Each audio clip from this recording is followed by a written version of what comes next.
TS PG set or GATE or GPAT ద్వారా ఎవరైతే MTech ఎంఫార్మసీకి సంబంధించిన వెబ్ కౌన్సిలింగ్లో ఎవరైతే సర్టిఫికేట్స్ అప్లోడ్ చేశారో ఫేజ్ 1లో సో మనకు ఎలిజిబుల్ స్టూడెంట్స్ యొక్క లిస్ట్ ప్రొవైడ్ చేయడం జరిగిందండి మనకు వెబ్సైట్లో. సో ఇంకా ఎవరైనా చూసుకోలేరో చూసుకోండి.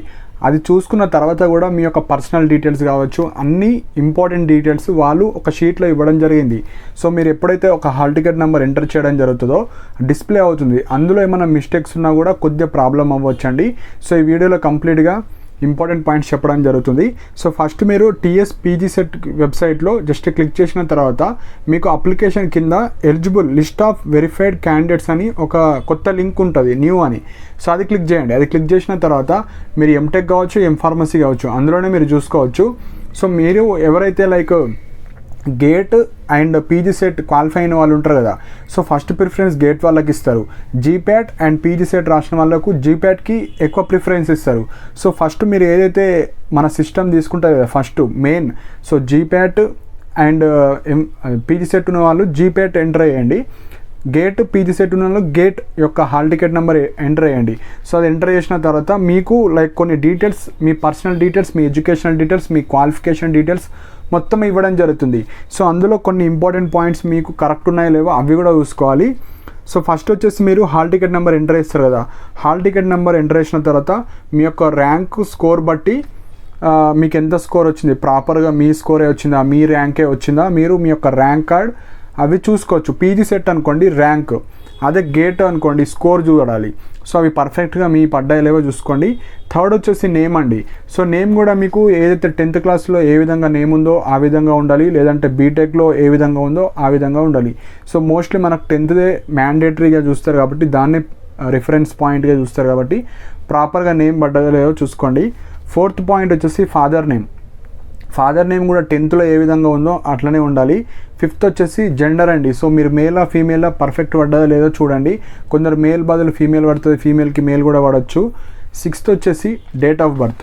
సో ఇది కూడా డేట్ ఆఫ్ బర్త్ మనకు 10thలో ఏ విధంగా ఉందో అదే ఉండాలి. 7th qualifying degree.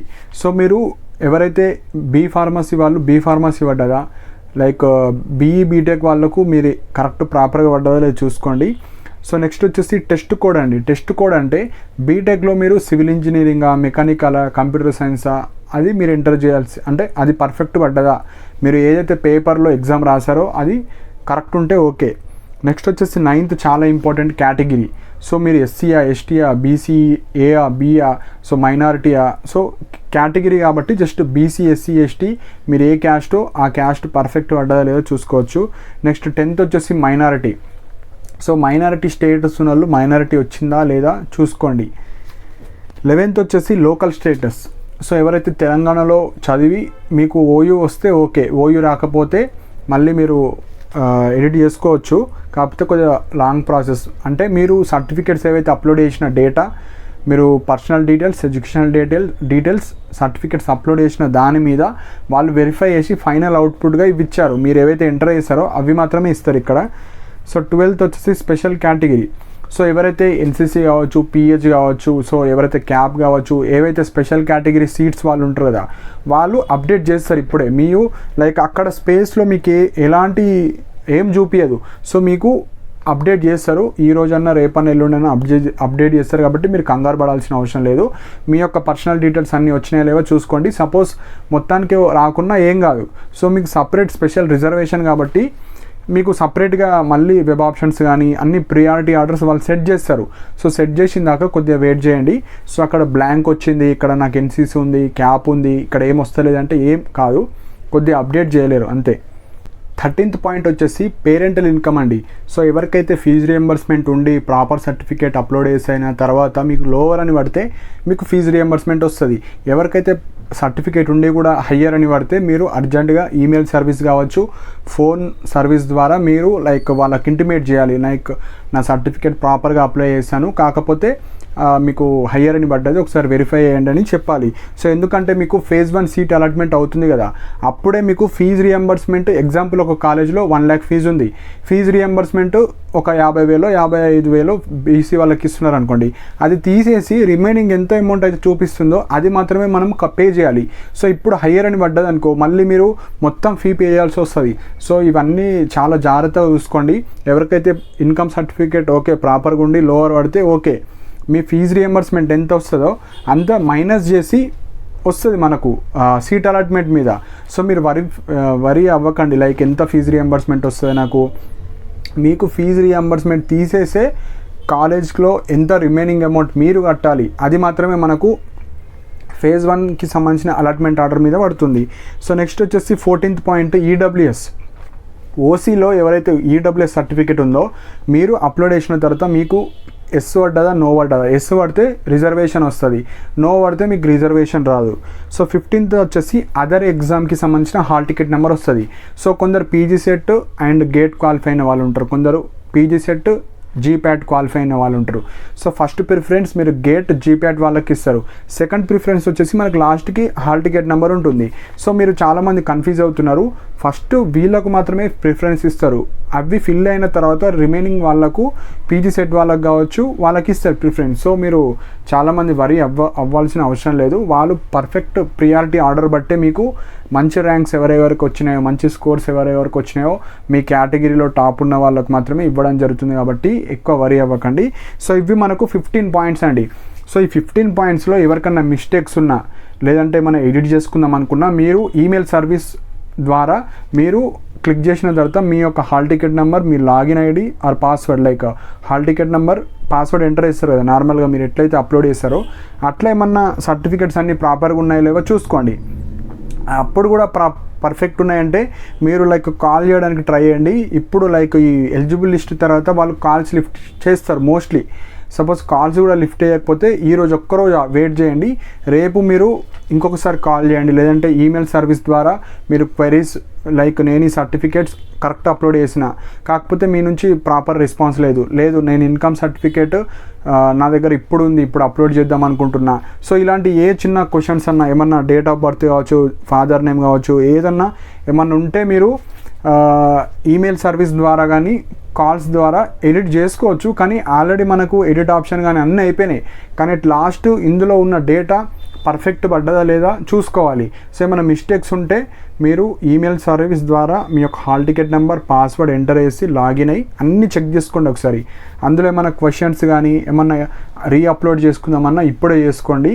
సో ఈరోజు మీరు చూసుకొని ట్రై చేయండి, ఈరోజు కాకపోతే రేపు. సపోజ్ ఇంకా మేజర్ ఇష్యూస్ ఎవరన్నా ఉంటే లైక్ నిన్న మొన్న అప్లై చేసిన వాళ్ళు కావచ్చు, మీ పేరు ఇంకా రాలేదంటే ఏం పర్వాలేదు, మీకు రేపటి లోపల అప్డేట్ చేసుకోవచ్చు.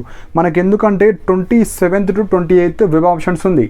సో ఈరోజు రేపటి వరకు కూడా రాకపోతే అప్పుడు మీరు 27th రోజు ఇక్కడ ప్రొఫెసర్ జి రామరెడ్డి డిస్టెన్స్ ఎడ్యుకేషన్కి వచ్చి ఫిజికల్ వెరిఫికేషన్లో మీరు అన్నీ వెరిఫై చేసుకొని అలా కూడా వేసుకోవచ్చు, కానీ కొద్దిగా రిస్క్ ఫ్యాక్టర్ అదంతా. సో ఎవరైతే నిన్న మొన్న రిజిస్ట్రేషన్ చేసుకొని సర్టిఫికేట్ అప్లోడ్ చేసిన వాళ్ళకు సపోజ్ ఈ లిస్ట్లో మీ నేమ్ రాకుంటే రేపటి వరకు ఆగండి, రేపు కూడా వాళ్ళు లిస్ట్లో మీ యొక్క నేమ్ ఎంటర్ అయ్యకపోతే లైక్ హాల్ టికెట్ నెంబర్ మీరు ఎల్లుండి మనకు 27th 28th వెబ్ ఆప్షన్స్ పెట్టుకోవడానికి ఛాన్సెస్ ఉంది. 29th రోజు ఎడిట్ ఆప్షన్ ఉంటుంది, అంటే మీరు పెట్టిన వెబ్ ఆప్షన్స్కి. సో ఈ 27th 28th లోపే మీరు ప్రొఫెసర్ జి రామరెడ్డి డిస్టెన్స్ ఎడ్యుకేషన్కి వెళ్తే మీకు ఏమైనా ఛాన్సెస్ ఉంటుంది లైక్ ఏమైనా ఎడిట్ చేసుకోవడానికి కానీ అప్డేట్ చేసుకోవడానికి. సో ఇట్లా ఈమెయిల్ సర్వీస్ కానీ కాల్స్ ద్వారా ఎవరికైతే రెస్పాన్స్ రాకపోతే ఫిజికల్గా వచ్చి చేసుకోవాలి. సో 29th రోజు మీకు వెబ్ ఆప్షన్స్ పెట్టుకోవాలి.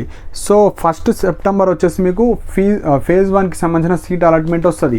సో ఏ కాలేజీలో వచ్చింది, మీకు ఎంత ఫీజు వచ్చింది, సెల్ఫ్ ఫైనాన్స్ వచ్చిందా, రెగ్యులర్ వచ్చిందా అన్నీ వచ్చి మీకు ఫీజు రియంబర్స్మెంట్ తీసేసి టోటల్ ఫీజు ఎంత ఉంటుంది అది మనకు కనిపిస్తుంది. సో అంతా మీరు డెబిట్ కార్డ్ కావచ్చు లేదంటే బ్యాంక్ ద్వారా మనకు అంత డీటెయిల్గా చెప్తారు దేని ద్వారా మీరు కట్టాలి. సో అన్నీ కట్టిన తర్వాత మీరు ఫోన్పే, గూగుల్ పే అయితే వాడకండి, డెబిట్ కార్డ్తో వాడండి అంటే డెబిట్ కార్డ్ వాడండి. లేదు అంటే బ్యాంక్ చలాన్లో కట్టమనంటే చలాన్లో కట్టవచ్చు. సో ఆ ఆప్షన్స్ అన్నీ మనకు సీట్ అలాట్మెంట్ ఫేజ్ 1కి సంబంధించిన అలాట్మెంట్ ఆర్డర్ మీద వస్తాయి కాబట్టి అప్పుడు చూడొచ్చు అవి. సో ఫీజు కట్టిన తర్వాత మీరు 2nd to 5th ఏదైతే కాలేజ్ వచ్చిందో ఆ కాలేజ్కి వెళ్ళి ఒరిజినల్స్ అన్నీ విత్ జిరాక్స్ తీసుకెళ్ళి టీసీ సబ్మిట్ చేసి, లైక్ వాళ్ళు ఒరిజినల్స్ అడిగితే ఒరిజినల్స్ ఇచ్చేయాలి, ఓన్లీ టీసీ అడిగితే టీసీ ఇచ్చేయాలి. ఏమైనా సర్టిఫికేట్స్ లేకపోతే మీరు ఆల్రెడీ ఫీ కట్టినారు కాబట్టి ఏమన్నా లెటర్ రాసి నేను పలానా డేట్ రోజు అన్ని సర్టిఫికేట్ తీసుకొస్తా అని వాళ్ళకి ఏదో ఒకటి మేనేజ్ చేసి మీ యొక్క సీట్ని బుక్ చేసుకోవాలి. సో ఇవ్వండి, మెయిన్ పాయింట్ ఏంటంటే ఈ డీటెయిల్స్ అన్నీ పర్ఫెక్ట్ పడ్డాయా, మీ నేము లిస్ట్లో వచ్చిందా, ఇవి చూసుకోండి. సపోజ్ ఏమైనా మిస్టేక్స్ ఉంటే పీజీ సెట్కి సంబంధించిన ఈమెయిల్ సర్వీస్ వాడండి, ఫోన్ నెంబర్కి కాల్ చేయండి. సో నెక్స్ట్ ఇంపార్టెంట్ పాయింట్ వచ్చేసి మనకు కాలేజెస్ లిస్ట్ అండి. సో కాలేజెస్ లిస్ట్ కూడా ఇంకా అప్డేట్ చేయలేరు కాబట్టి సో మనకు ఫీ స్ట్రక్చర్ చాలామంది డౌట్స్ ఉన్నాయి, ఫీ ఎంత ఉంటుంది మనకు. సో అప్రాక్సిమేట్లీ 2023కి సంబంధించిన పీడిఎఫ్స్లో ఏవైతే ఫీజెస్ ఉంటాయో ఆల్మోస్ట్ అన్ని కాలేజ్లో అవే ఉంటాయి. పెరిగితే మహా 5,000, 10,000, 15,000 కన్నా ఎక్కువ పెరగవు. So as per Telangana government every 3 ఇయర్స్కి మనము ఫీజు రివిజన్ ఉంటుంది. సో ప్రీవియస్ ఇయర్ కానీ 2022, 2023 ఏదైతే ఫీజు ఉంటాయో అవే ఉంటాయి. సో ఎక్కువ పెరగవు అన్నీ. So 3 years period of time ఉంటుంది కాబట్టి మోస్ట్లీ 2023 మనకి ఇంకా అప్డేట్ చేయలేరు కాబట్టి కనీసం మనం 2023 రిఫరెన్స్ తీసుకుందాం. 2023కి సంబంధించిన కాలేజ్ లిస్ట్ ఉంటాయి కదా, అందులో ఏవైతే ఫీజెస్ ఉంటాయో మినిమం ఆ ఫీజు ఉంటుంది. పెరిగితే 10,000, 5,000 దానికన్నా ఎక్కువ పెంచరు. ఎందుకంటే బీటెక్ కన్నా ఎంటెక్ ఫీజు తక్కువ ఉంటుంది. సో ఇవి మనకు మెయిన్ ఇంపార్టెంట్ పాయింట్స్ అండి. సో ఎంటెక్కి సంబంధించిన పీడిఎఫ్స్ లైక్ 2023 కావచ్చు. అండ్ ర్యాంకింగ్ ప్రకారంగా ఎవరైతే ఎంటెక్ ఎంఫార్మసీ వెబ్ ఆప్షన్స్ కోసం చూస్తున్నారో ర్యాంకింగ్ ప్రకారంగా ఫస్ట్ టు 100 కాలేజ్ కావచ్చు, ఫస్ట్ టు ఒక 150 కాలేజెస్ ఏవైతే ఎంఫార్మసీ కావచ్చు, ఎంటెక్ సంబంధించినవి అన్నీ మళ్ళీ నేను రీపోస్ట్ చేస్తాను నా టెలిగ్రామ్ ఛానల్లో. సో ఇంకా ఎవరైతే కొత్త వాళ్ళు ఉన్నారో నా టెలిగ్రామ్ ఛానల్లో జాయిన్ అవ్వండి. అన్ని పీడిఎఫ్స్ 2023 కావచ్చు, ఎంఫార్మసీ కావచ్చు, ఎంటెక్ కావచ్చు, అన్ని పీడిఎఫ్స్ పోస్ట్ చేస్తాను. కానీ ఎంఫార్మసీకి సంబంధించిన కాలేజ్ లిస్ట్లే లైక్ ఎక్కడ లేవండి లైక్ డీటెయిల్డ్గా. కానీ నేను ర్యాంకింగ్ ప్రకారంగా అయితే పీడిఎఫ్ లిస్ట్ పంపుతాను. సో దట్ మీరు వెబ్ ఆప్షన్స్లో పెట్టుకోవచ్చు. అండ్ వెబ్ ఆప్షన్స్లో పెట్టుకునేటప్పుడు మీకు ఈజీగా తెలిసిపోతుంది ఏ కాలేజ్ ఎక్కడ ఉంది, ఎన్ని కాలేజెస్ ఉన్నాయి. సో ఫీ స్ట్రక్చర్ గురించి మీరు ప్రతి కాలేజ్ వెబ్సైట్ ఓపెన్ చేసి ఎంటెక్కి సంబంధించిన ఫీ ఎట్లుంది, ఎంఫార్మసీకి సంబంధించిన ఫీ ఏ విధంగా ఉందో అలా కూడా మీరు చూసుకోవచ్చు. సో ఇంకా టైం ఉంది కాబట్టి మీరు చూసుకోవచ్చు. ఒక 10 కాలేజ్ పెడదాం అనుకుంటే ఆ 10 కాలేజ్లో ఎట్లున్నాయి ఫీ స్ట్రక్చర్స్ అవి చూసుకోవచ్చు. సో ఇవ్వండి, ఈ వీడియో తర్వాత నా టెలిగ్రామ్ ఛానల్లో ఈ వీడియో పోస్ట్ చేస్తాను. ఆ వీడియో కిందనే అన్ని పీడిఎఫ్స్ పోస్ట్ చేస్తాను. సో ఎవరైతే కొత్త వాళ్ళు ఉన్నారో అవి డౌన్లోడ్ చేసుకొని మీ యొక్క ప్రియారిటీ ఆర్డర్ పెట్టుకోండి. సో నెక్స్ట్ వీడియోలో వెబ్ ఆప్షన్స్ ఎట్లా పెట్టుకోవాలి, ఎట్లా ప్రియారిటీ ఇవ్వాలి, సో ఏ కాలేజ్ ఎట్లుంటుంది అన్నీ ఒక వీడియో చేస్తాను. సో దట్ మీరు ఈజీగా వెబ్ ఆప్షన్స్ పెట్టుకోవచ్చు. అండ్ ఇంకేమైనా డౌట్స్ ఉంటే కింద కమెంట్ సెక్షన్లో మెన్షన్ చేయండి. ఇలాంటి అప్డేట్స్ కోసం నా ఛానల్ని సబ్స్క్రైబ్ చేసుకోండి. ఎవ్రీడే గవర్నమెంట్ జాబ్ అప్డేట్స్ కానీ, జేఆర్ఎఫ్ నోటిఫికేషన్స్ కానీ ఎవ్రీడే నా టెలిగ్రామ్ ఛానల్లో పీడిఎఫ్ లింక్స్ పోస్ట్ చేయడం జరుగుతుంది. సో ఇంట్రెస్ట్ ఉన్న వాళ్ళు జాయిన్ అవ్వండి. అండ్ నా టెలిగ్రామ్ ఛానల్ యొక్క లింక్ కూడా కింద కమెంట్ సెక్షన్లో పిన్ చేసి పెట్టాను. And thank you for watching my video.